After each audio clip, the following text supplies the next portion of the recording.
What we want to do now is start to have a look at fractions and some reminders about what we've done in fractions before. Firstly, what we've got to do is make sure we understand our correct terms. So if we look at a typical fraction, and a fraction is part of a whole, but it's got some certain names that we have to remember.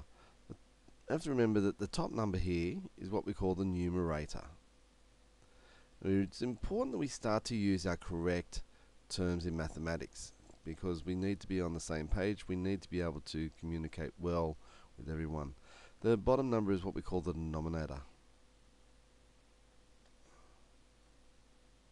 So rather than the top number or the bottom number, we're going to make sure we refer to these ones as the numerator and our denominator. So if you really want to know this one, this is actually called a vinculum. But we don't really need to remember that too much. So numerator, denominator. So fractions are really important in mathematics. It's important in life. If you look around any newspaper, any magazine, anything, watch the news, there's going to be some reference to some sort of fractional terminology every day because we don't deal normally not naturally in whole numbers. Fractions are important parts of our mathematics. What we want to remember as well is what are equivalent fractions. So have a look at this table here. So our table here has all our equivalent fractions.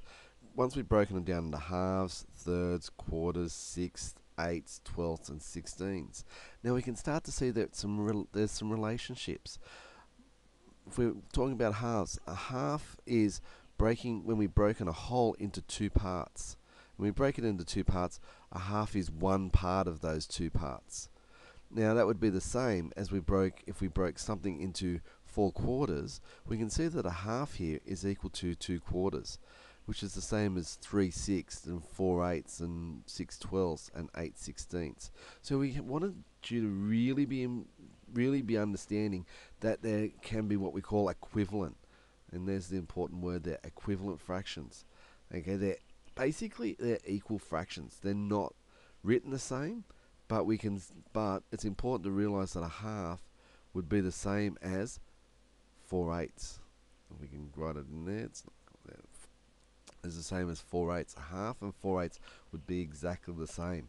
We can start to see that with a little bit better when we start to move them into little bar chart graphs like this. So there's our whole. 2 halves make up a whole. 4/4 make up a whole. 8/8 make up a whole. So we're seeing the idea that a whole number can be written in different ways, and that's what an equivalent fraction is. It's writing our fractions in a different way, even though they're all equal. So one can be written in any of those ways, and we'd be happy to see it in any of those ways. They all mean the same thing.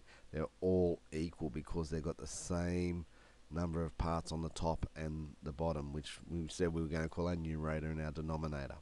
So the 4/4 gives us one whole because there's 4/4. So that's what our numerator and denominator means. The denominator is how many parts we're breaking into, and our numerator is how many parts we have. So if we looked at just this section here, that would be 3/8. So 3/8, there's splitting our whole number into 8 parts, and representing 3 of those together would give us 3/8.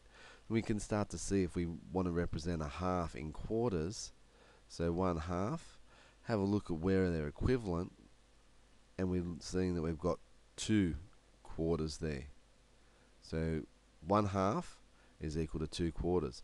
Also, we can see that 1/2 would be equal to 4/8.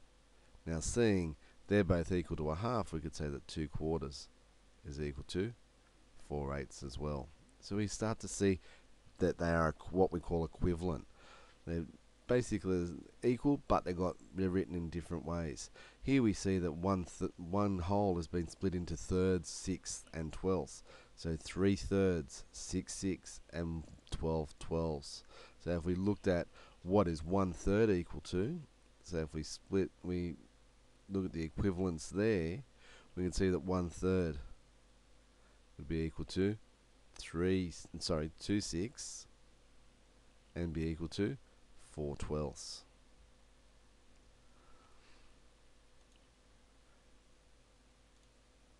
Now, if we want to play around, we can see that we can get a nice little diagram here and see that we are starting to get equivalents. 2/8, 1/4.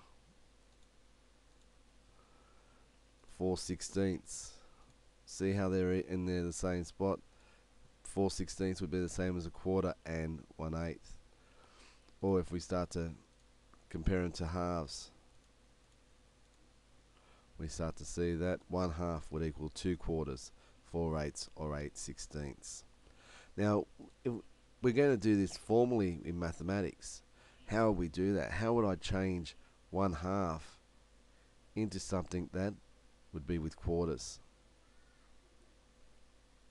So what we need to do here, the formal way we do this in mathematics is to say, well, what do we need to multiply 2 by to give me 4? And that would be 2. So if I'm going to multiply the denominator by 2 to give me 4 here, to make it equivalent, I must multiply my numerator by 2. What I'm doing is multiplying two fractions, and technically 2/2, as we saw before, was equal to 1. 2 halves equals 1 whole. So when you multiply something by 1, it never changes. So 2 to 1 would give me 2/4, and we saw before that 1/2 was equal to 2/4. So we can start to do that formally any which way we like by multiplying